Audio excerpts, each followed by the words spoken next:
All right, well, here we go, guys. I think this is probably the fourth or fifth time we've met on Zoom, and I'm excited. I want to kind of do a roundtable and just say, what have you learned or practiced since we last met? And then I also want to share with you guys some results I had of a iron fly back test, and I'll show you how to use think back to back test strategies in case anybody hasn't ever done that. We'll work through one case in real time, and I'll show you some results of that. So who would like to go first? What have you learned since we last met, or what have you been practicing?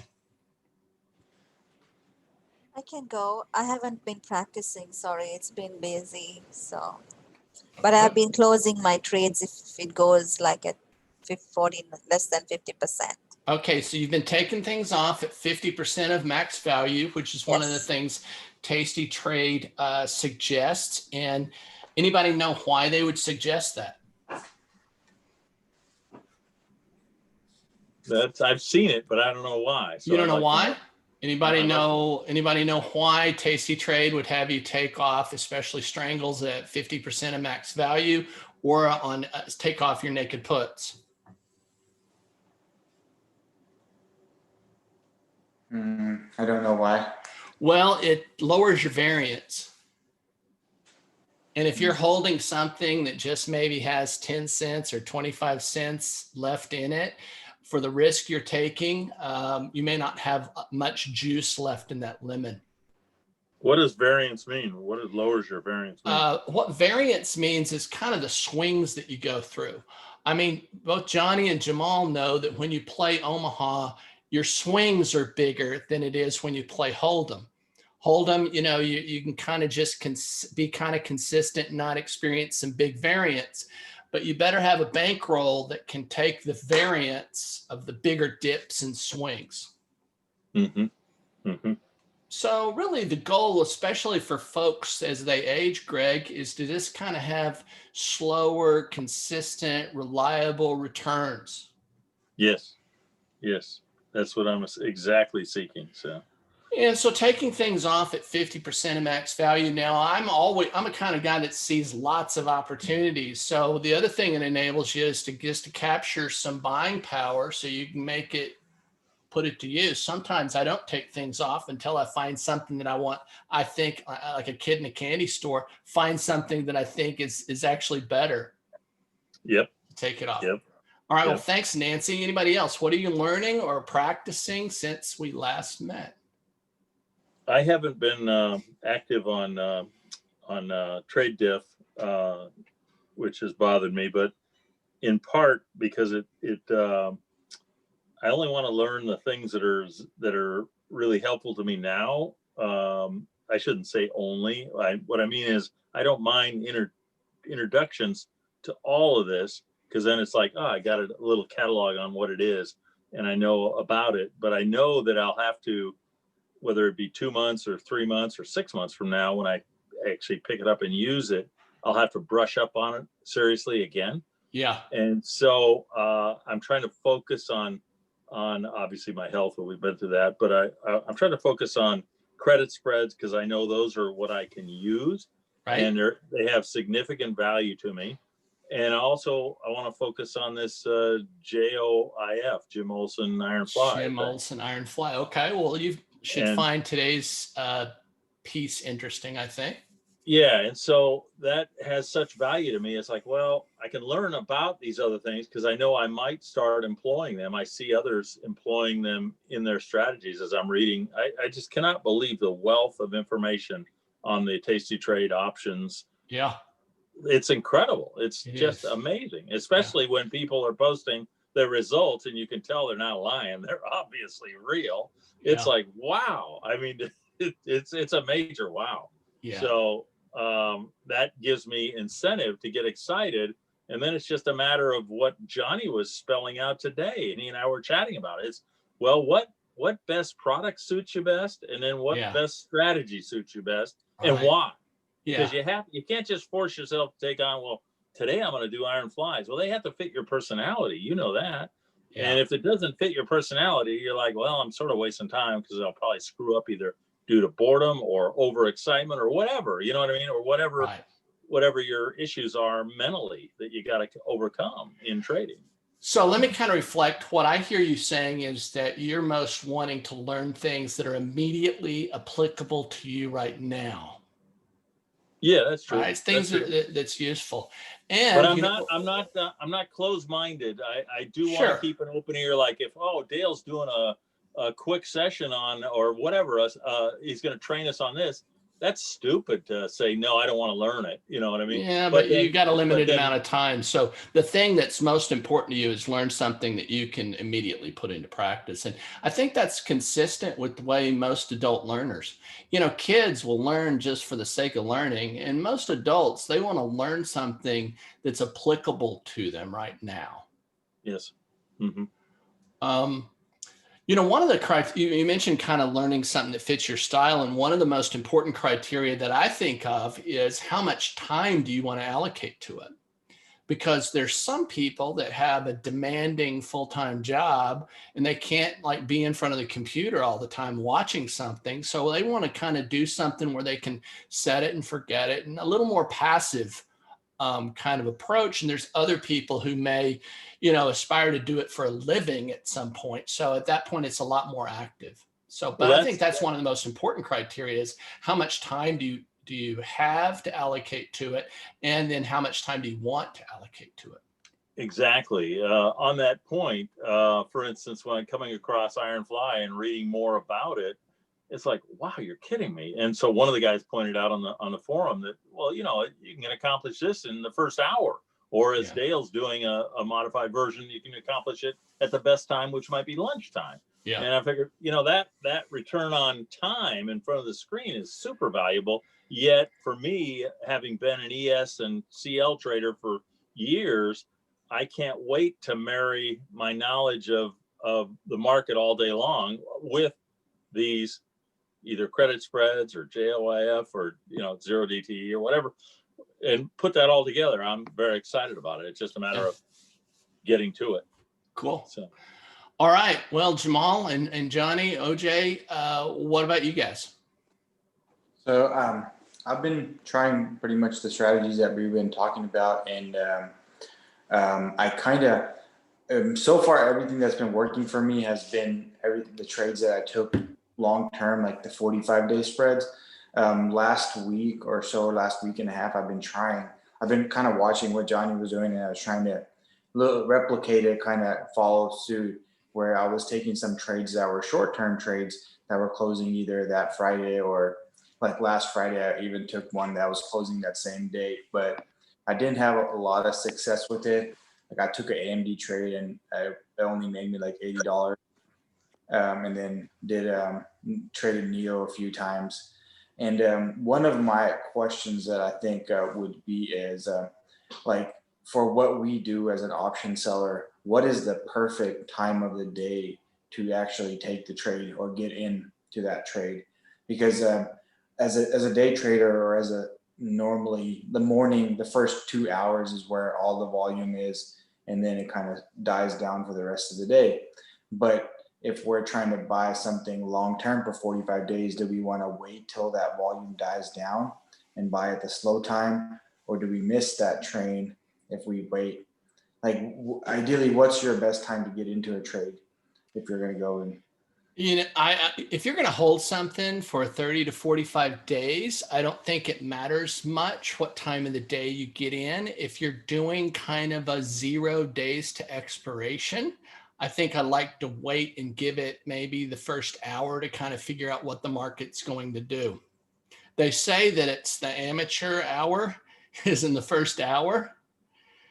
It's kind of when everybody's got to get all their stuff in before they go to work or something like that. Pros tend to kind of because they can have more judgment about when they do it. So does that kind of answer your question? So after the first hour, if you are trading something for 30 to 45 days and you're putting it on, or longer than that, I don't think it matters what time of day necessarily that you put it on. If you're trading something like a 0 days to expiration, I like to put those on somewhere around about 9 a.m., kind of get an idea of what the market's doing. Is it trending up? Is it trending down? Is it kind of neutral? And then make a judgment about what am I going to trade, puts, calls, or both on a 0 days to expiration. If I'm putting on an iron fly, I like to do it around lunch hour. And the reason being is an iron fly really is helpful if the market's just in a range bound. And so what I like to do, in fact, the other day, I even pulled up an aerial video of Wallstreet at lunch hour, because when all those guys are at lunch, I figure that things are going to be kind of neutral.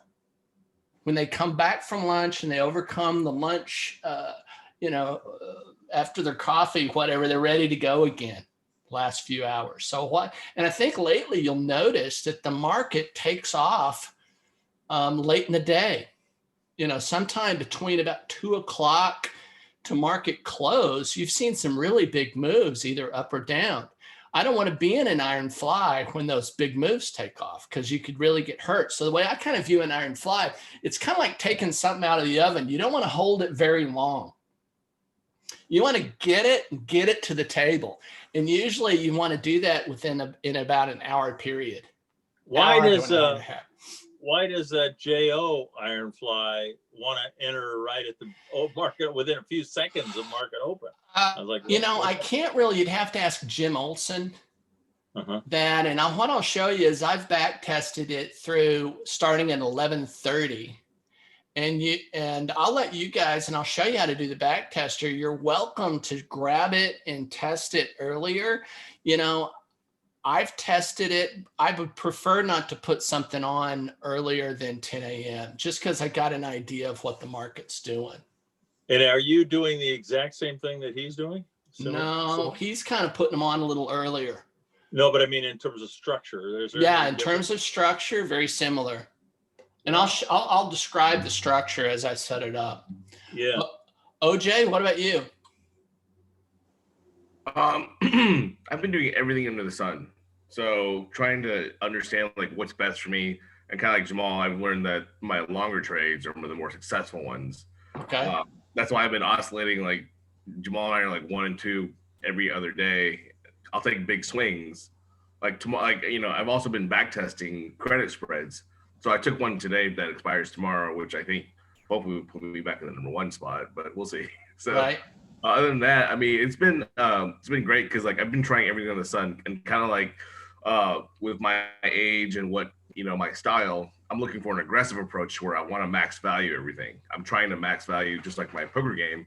I want to get as much as I can. I'm not saying I want to get 100% or 95 or 90, but 85 to 90 is optimal for me. So I'll hold on to things a little bit less.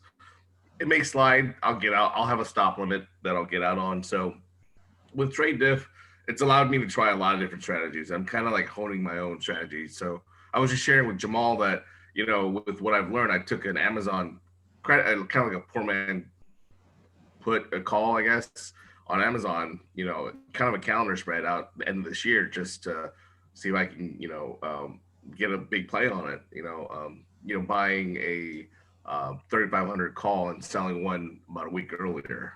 So okay. Have you looked at what that looks like on the Analyze tab on Thinkorswim? Yeah, I've done that. I've also used the on-demand to backtest the credit credit spreads I did today, and also that calendar spread with a 1 week, 1 week in between each other to kind of see what the probabilities of it success being, and also just understanding like the IV crush behind all of it. Sure. Doing verticals and credit spreads are much better than doing like a naked call or a naked put, because that IV crush can like really just decimate you overnight without even knowing. Do you know what OJ is talking about when he talks about volatility crush? Yeah. Yeah. So I think you were being directional around some earnings plays, and that's kind of why I like to sell strangles around earnings, because if you're buying and you're directional, you'll be surprised by sometimes you can be correct on the direction and still lose money just because there's so much that you're fading in terms of that volatility. Mm-hmm. You said you like to kind of be an active trader is kind of what I heard you say. Yeah. Being more active, bullish, bearish, or both? Both. Both. Yeah. Now, in the last 3 months, which would you think would have performed better, a bullish strategy or a bearish strategy? I think bullish probably would have eked it out by a little bit. Not by much, but by a little bit, because I remember there was that dip in October. So I'd say bullish by a hair. I think we had one of the biggest Novembers since 1987. So I'm going to share with you a screen now. And I didn't know if you guys have seen kind of some of these features on trade diff. So I'm going to show you. Here's my wife's account. In terms of, if I look at some analytics on this, and I look at kind of some a graph here, and this is primarily everything in hers is bullish. So you wouldn't be surprised, especially using options, that she's leveraged bullish. And so look, over since June, she's up 55%. This down here is NASDAQ, and this is S&P 500. So one of the cool things about trade diff is you can kind of look at your monthly average, and you can project it into the future. So what you can do here is you can kind of see every month what she has averaged. She's averaged 7.87% per month.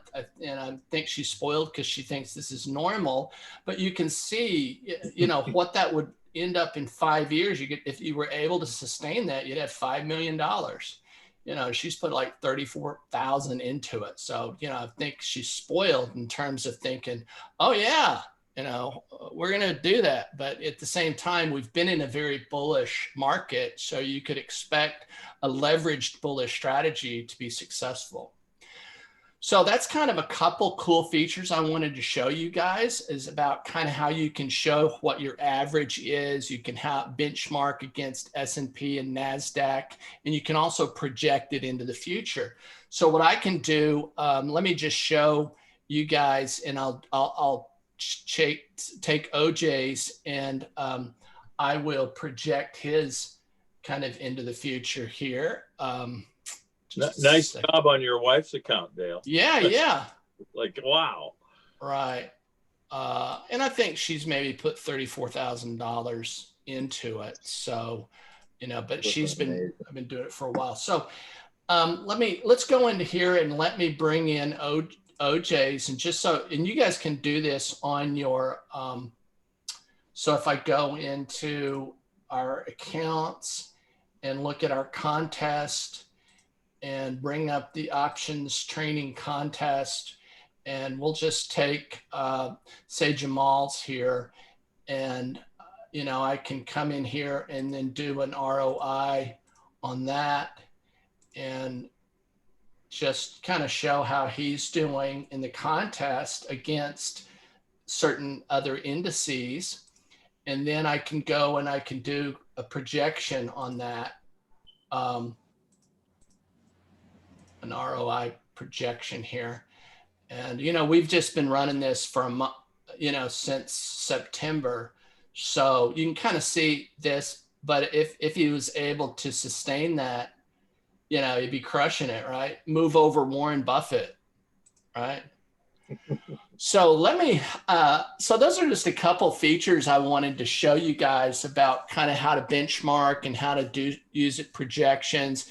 And at some point you may decide to connect a real portfolio, and then we've got a real portfolio contest that we run. We're not giving anything away to the winner, but you're able to kind of benchmark against how you're doing against other people. So what I wanted to do is share some exciting results that I've had around the Iron Fly, and I want to keep these to about an hour. So I'm kind of moving along here. So let me share my screen here, and I wanted to share with you guys a little bit about this Iron Fly back test. Let me know when you can see it.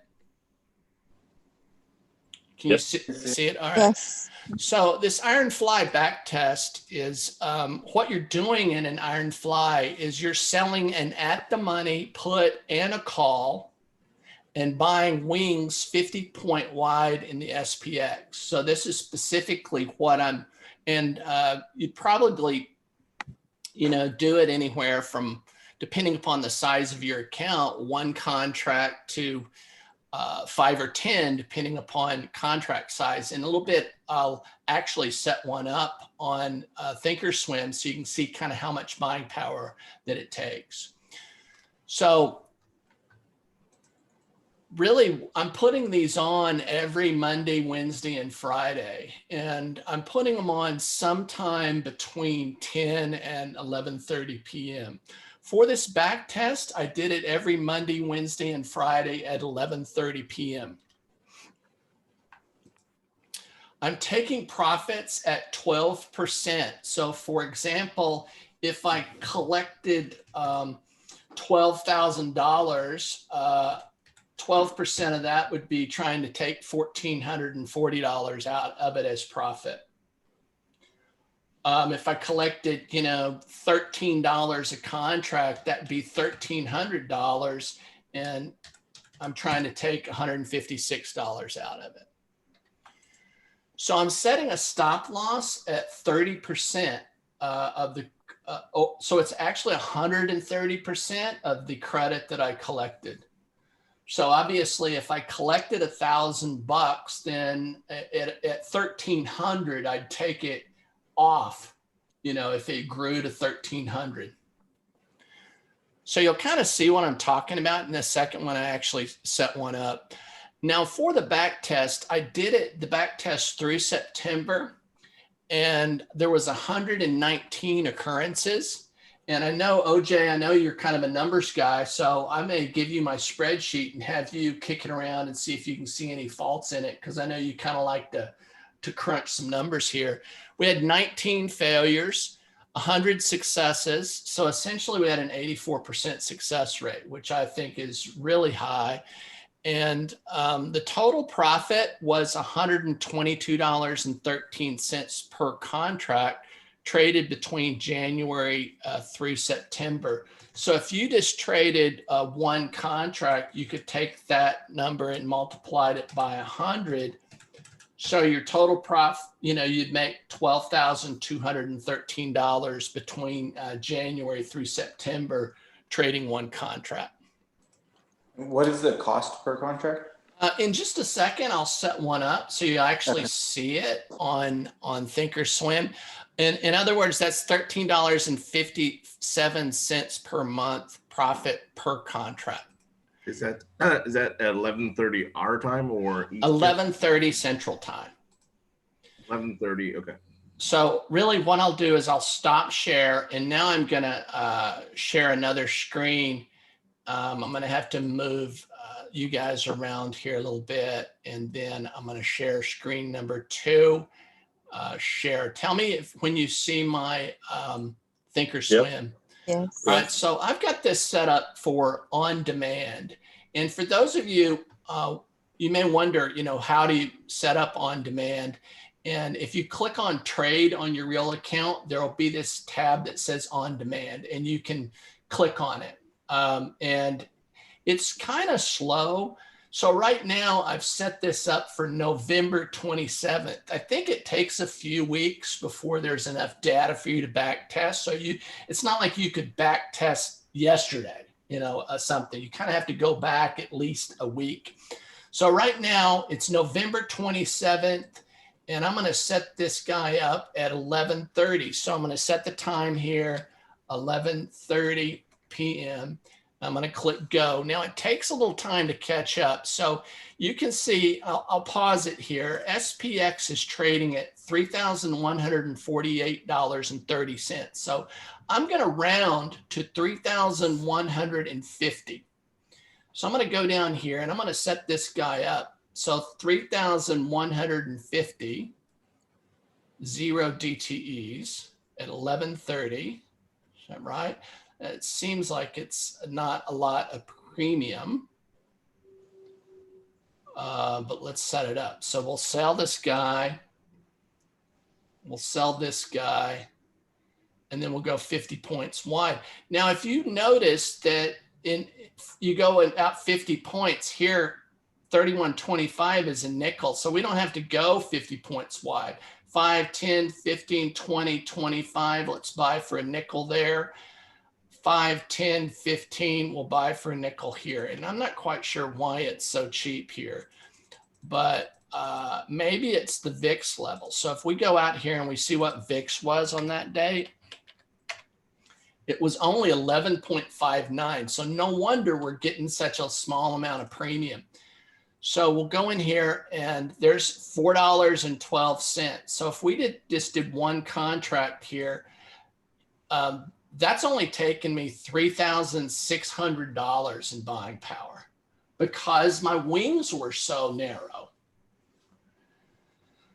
So let's just go out and tell me a time when volatility was real high. Wasn't it around March? Yeah, Yes. March, and then. All right, let's go middle of March just to show you kind of, remember I told you guys you sell premium when volatility is high? Watch what kind of premiums we'll get. Was it around March 15th or something? Yeah. Let's do Monday, March here. Let's go to March. It was March 17th. March 17th? 2020. Blood in the streets. Yep. All right, wait, 2020, right? Why is it? 2020. Oh man, that may be why, because I was doing November of 2019, right? Yeah. You can hit the far right there, Dale, or the far left to get to the whole Okay, month. okay, let's go into November, November 22nd. That's 2021 now. Yeah, there you go. Boom. There you go. Let's go to November 24th. And now it's taken a while. It'll take it a while to catch up here. Let's see why. Yeah, I thought those VIX numbers were really low. I was going back to last year. So you see how low the VIX was in 2019, right? Yes. So you can kind of see what this looks like when VIX is high. All right, it's already caught up here. So now the VIX is 22.14 and it's trading at 36.30. So watch this. So we'll go down here to, this is one day to expiration. So November 24th, we need to look at the 23rd. It's a Monday.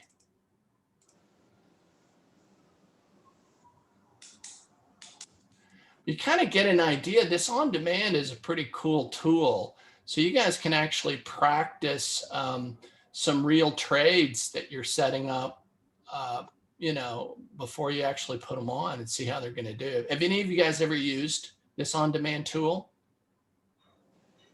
Yes, I have. You have? All right, so it's trading at 35.63. So we'll round up to 35.65. And now and I'm looking at the VIX is trading at 23.14. 35.65. Now look at this. That's 11 days to expiration. We want to go to the 0 days to expiration. 35.65.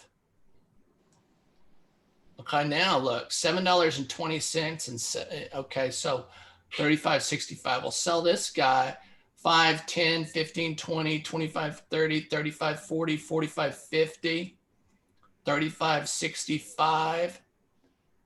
Sell 5, 10, 15, 20, 25, 30, 35, 40, 45, 50. Do one contract. And you're holding down the control key when you do that? The control key when I do it. So right now you can see that there's a $12.90 credit. All right. So I'm going to go ahead and click on confirm and send, and I'll just send that guy, right? What's your buying power on that guy? Let's do create a duplicate order, and I'll right click confirm and send. Buying power looks like it's $4,000, 3,700. Okay, not So bad. it's Yeah, pretty reasonable. yeah, it Right. is. Yeah. So I go up here in the monitor. You know, I'm going to click start. So this starts the engines. Cancel, replace. I'll unlock this. I'll confirm and send it. Now, Dale, does that mean that without a stop right now, if you were to get a complete loss, it'd be somewhere around that 3,700? Well, let's do the analyze tab. So we'll do analyze, put in SPX.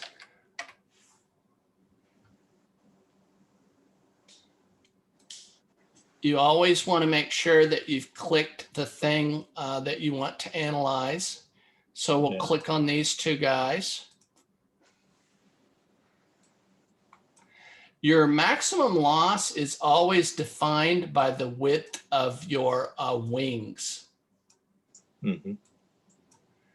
Now this looks like it's Oh, you got some more strikes you got to check off, right? I think. oh, that's right. God, what would I do without you guys? Just flounder around. You'd be making some money.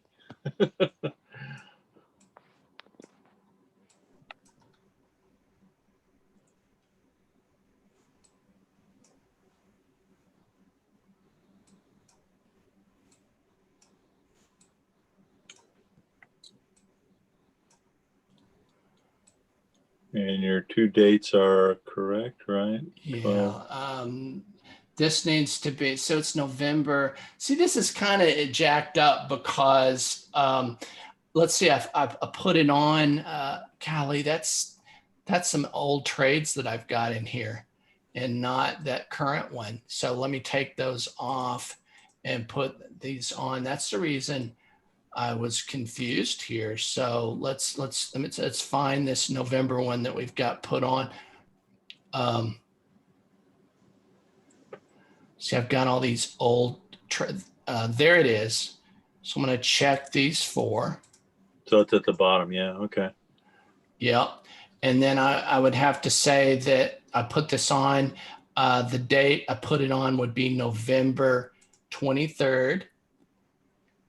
And then the expiration would be on the 20. You know, to tell you the truth, I've never tried to use this analyze tab.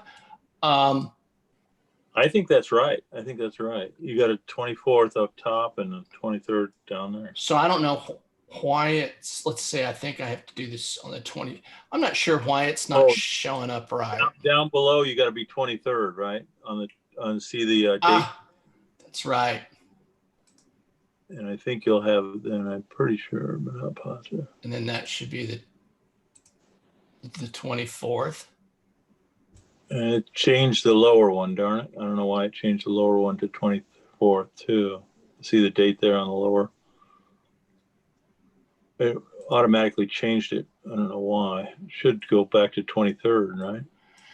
Yeah. I'm just going to answer. Looks like the maximum loss here is on your wings. And because they're 50 wide, your maximum loss is $5,000 on this trade. So that's your credit. Yeah. That's your answer. Yeah. So if I go in here to these filled orders and I go into this November, find this November one, that's November 23rd, and I'll put in create an opposite order. Now, so what I'm teaching you guys now is how to set up a stop loss. So if you create like an opposite order, and then I say, you know, what's the total credit that I took in was $12.94. So I'll take $12.94 and multiply it by 0.12, and that's $1.55 minus $12.94. So I want to take this off at $11.40. Why the 0.12? Tell me that again. That's the profit. That's kind of what my profit target was for what I back tested. Yes. Okay. Was a 12% profit target. So I'm going to say I'll take this off at $11.40. So I'll Right. just kind of click confirm and send. And then we'll go in here and we'll watch it perform. And I'm going to kind of do fast forward. So it's 11. Do you have to put in a stop loss now too, or that's You know, we already- Okay. could put in a stop loss, but let's just kind of watch it and see how it goes through. So let's fast forward it to So how much you make, Dale, from that? You got 1,240 well, it would be 12. minus It would be 1294 4 minus 11. minus 11. What was it? 1140 would be $1.54 multiplied by 100. So, you know, for one contract, you'd make $154. So you can kind of see it. So we collected, let's write this down here, $12.94. So you can see we've already kind of made 30 cents off of it, and it's only 8 minutes into it. So we'll fast forward it a little bit. 11:49. Have you tried rolling them if it's not successful? You know, as you know, rolling can kind of be a dangerous strategy. Yes. And what I would suggest is just go ahead and take it off at 30% of max value. So let's kind of watch this. It's now 12 o'clock.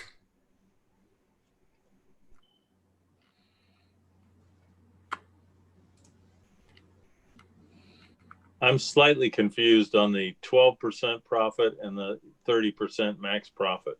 Yep. Well, we could go ahead and put a stop loss on that guy too. So let's do that. But that was a profit target, right? That was the profit target. So I'm going to create the opposite order now. And the total I collected was $12.94. And I'm going to multiply that by 30% and then add that to $12.94. So $16.80 is what I'm going to take it off. So I'm going to click this on like a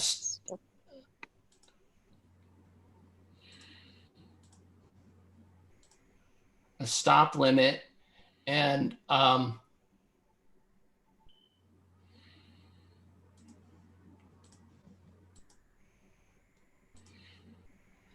going to set this top number at $16.80.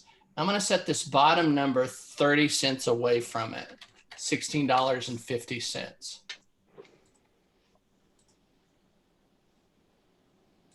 What that basically means is at $16.50, it will trigger this and it'll go off at $16.80.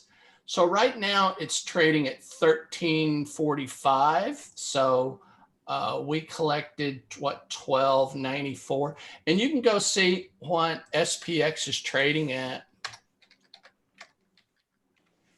It's trading at $35.72. So it's gone up by 6 points. Really what we want it to do is stay pretty stable. So I may have picked one, you know, I know, let's step forward. It's 12:20, 12:30. Dale, do you ever use the one cancels the other function? No, I haven't. I'm kind of curious. Have you done that? Yeah, instead of doing both of these, you do at the same time. You would set your upper end and lower end. So whichever happens first, Right. They would execute that first. That's cool, because a lot of times I learn something and then I just do it the way I learned it without really exploring kind of other, even maybe better strategies of using. So OJ, have you done that where you've actually put the OCO on with the purchase at the same time? Yeah. I mean, the sale at the same time? Yeah, Solo. so with the purchase, you can set your OCO at the same time. So it's all one step. what right way That's to buy cool. it. Yeah. So I've had Quan show me kind of how he uses the OCO, and there's all kinds of conditional order kind of things that you can set up. This is just kind of the way I set it up for back testing, and also it's kind of educational to watch how price erodes as you just watch that guy. So you can see now it's 12:50 in the afternoon. Price is 11:47, so it's getting really close to my profit target, right? Yeah. You can also click on this over here to fast forward it 3 times. So now it's kind of going the other way. Let's see what SPX is trading at. 35.69.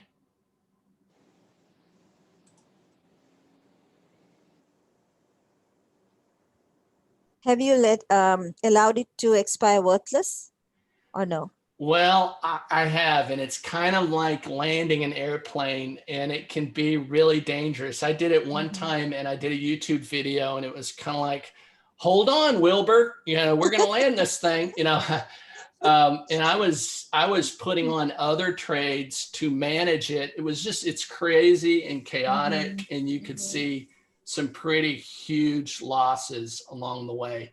That's kind of why my preference is just to grab this hot plate and move it to your table relatively quickly and not have to hold it past, 2 o'clock.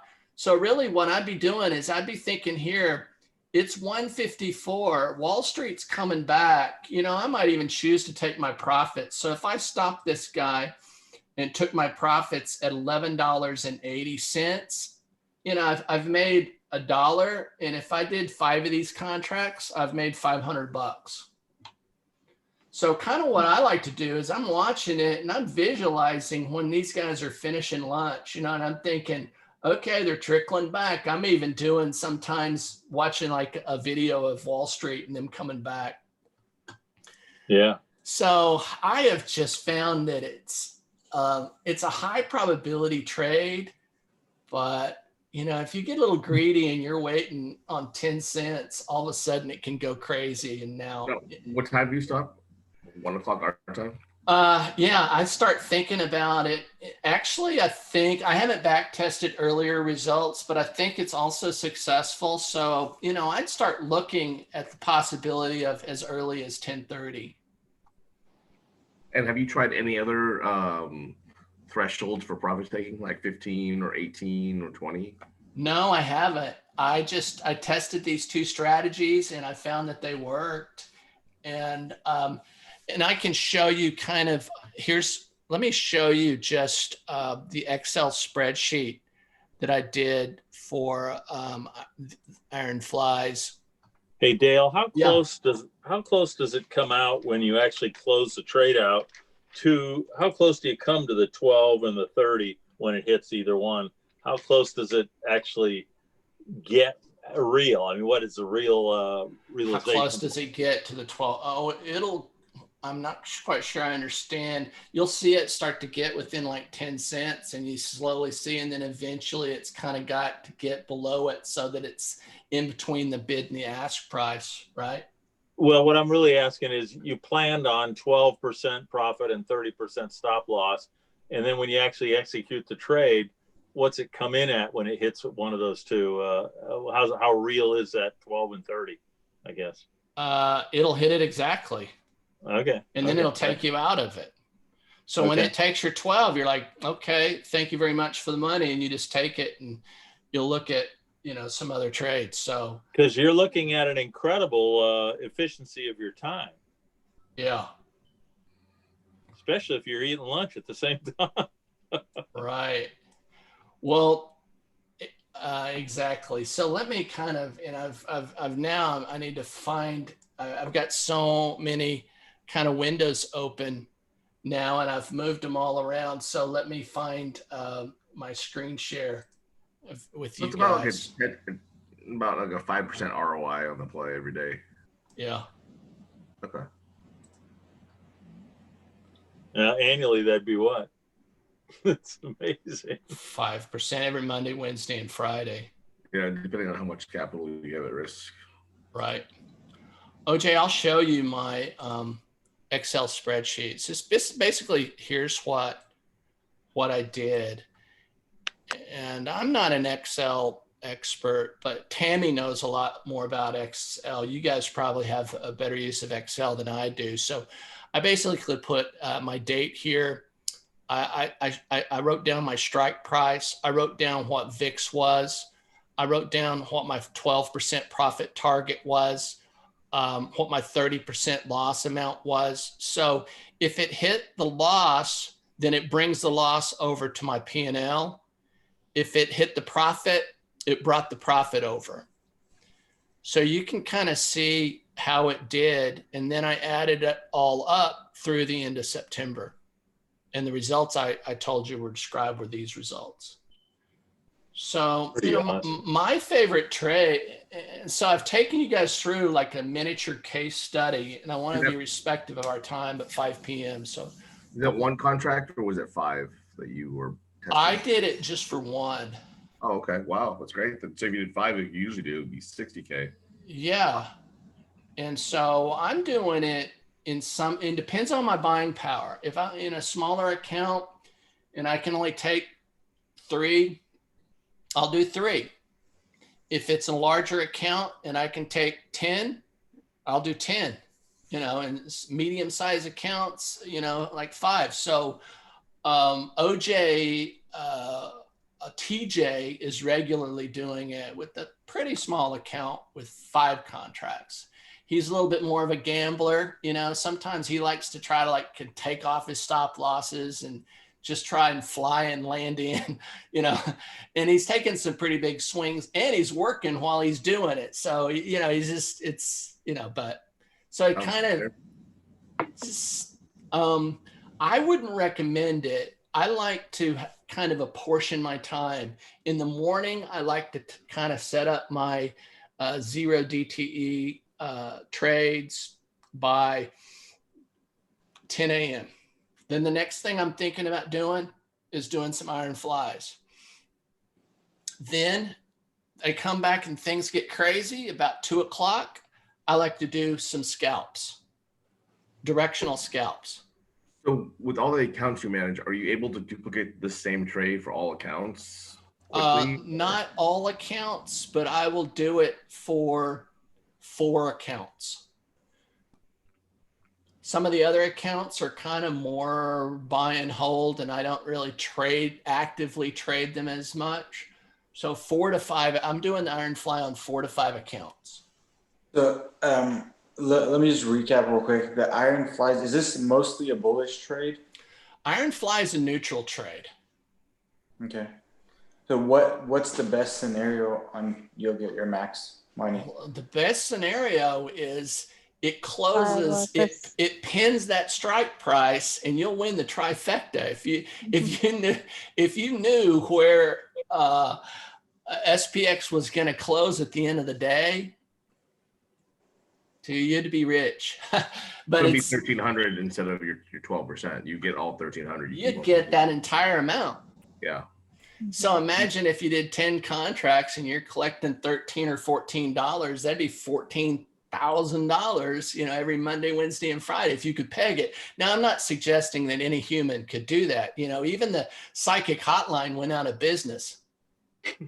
Hey, Dale. Don't you think they would have seen that coming? How do you judge how much of that is theta decay during that hour? Oh, it's all theta. It's all theta. It's all theta if it pings that short strike. Yes. If it goes past that short strike, so let me see if I can give you an example. What's SPX trading at today? 36.70. 36.70. So let's say we sold it at 36.65 and it goes to 36.70. Okay, and we collect $13. It went $5 out. So you take, let's say we did 10 contracts, 13,000 minus 5,000. So you'd have $8,000 profit. Did you kind of see that math? Since it cash settles. Mm-hmm. So No, it's only 500 your now. put would go in the money. Your call would expire completely worthless. I know it's probably, and it even confuses me not doing it in writing. But yeah. Okay, and then my second continuation question was you try to put these on around 11:30 a.m. and you try to take it off around 1:30. I'm visualizing what Wallstreet's doing. So, at about 10:30 a.m., I'm thinking, okay, it's 11:30. These guys are talking about where they want to go eat lunch. Okay, it's 10:45. They've agreed on their spot. There's a few of them leaving. Some of them are leaving at 12. Some of them are leaving at 12:30. Not everybody probably breaks and leaves at the same time. They want to affect the rush. I'm thinking, okay, now are they going to have dessert? Are they having coffee? I'm kind of just visualizing what they're doing. They're getting back. They're getting a cup of coffee. They're getting back at their desk. You think about normal things work. Probably people at 1 or 1:30 their time, they're getting back to work. And my premise is that they're just not as active during their lunch hour, and a lot of Wall Street is the smart money. And so I'm just, now, truthfully, as I've watched it, I think if I was to back test it again, I'd try it a little earlier and see how it did. So if any of you guys want to tackle this, take my spreadsheet, do it again at 10:30. But frankly, I think the results that I saw in terms of the win rate, it's pretty good. And all I think is probably instead of 11:30, I would have started 10:45-ish and see how that goes. Because actually, I'd like to be out of this thing by 12:30 Central Time. So probably 10:30 to 12:30 Central Time would be the 2-hour magic point. So do you do at the money or you go on based on delta? I go at the money. That is what an iron fly is selling it short at the money. An iron condor is selling it out of the money, the short strikes. Can you comment, Dale, on how it compares to not in the time you're in the trade? I know the screen time argument, but how does it compare profit-wise with the 0 DTE, you think? Well, it depends on your delta. Standard TAMI type 5 delta. Standard TAMI type would be, selling the 5 to 10 delta. 5 delta, you might expect a 95% probability. 10 delta might be 90. And then profitability, if you were to run January to September. Gosh, I don't know. Anywhere. Are you saying she's selling one side or both sides every day? Good point. Good point. It just kind of depends. Probably you could get away with selling 50 to 60 cents on each side, collecting $1. Probably, an 8% on either side. So 8, 16, what's 100 minus 16? 84. So probably an 84%, and that would be collecting maybe somewhere around $1. So I think it's comparable, but that one lasts you all day rather than 2 hours. I know. But I don't think you have to choose one over the other unless, of course, you're dealing with limited buying power. I mean, put this guy on, ideally you've got room for both. Exactly. If you're at the screen, why not? Yeah. So that's my preference. Like I said, my preference is in the morning, 0 DTEs, in the early mid-morning to afternoon, iron flies, late before close, doing some swing trades, trading directionally. That's just kind of my preference. I'm not necessarily going to advocate that for you guys, but that's just kind of where I've landed. Super efficient use of your capital. Well, guys, I want to respect your time because I don't ever want you to say, "Oh God, these marathon meetings."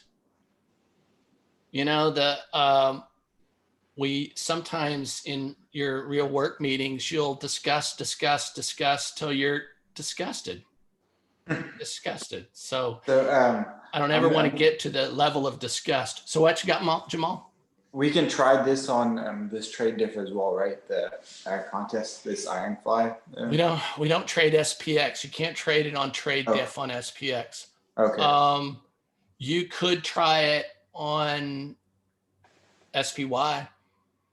Okay. I could use my TOS Yeah. account. Play around with it. You know, if you want to try one for real and you're ready to do it, you know, it's strike selection is so key, and it's always hard to know, do you round up or do you round down? You know, you just kind of got that subjective. Sometimes picking the right strike can make a pretty big difference. So what do you round up or round down? Like, what is your preference? I like to watch it to where it gets real close to one or the other. And I also look at pricing of the two. Sometimes you can see a little bit of skew, but skew means there's a difference. And I like to see the amount about the same for the put and the call.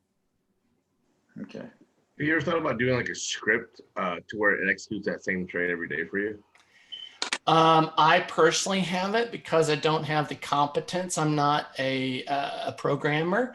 I do know some other people who've occasionally done some of that automatic trading kind of thing. I'm just not one of them.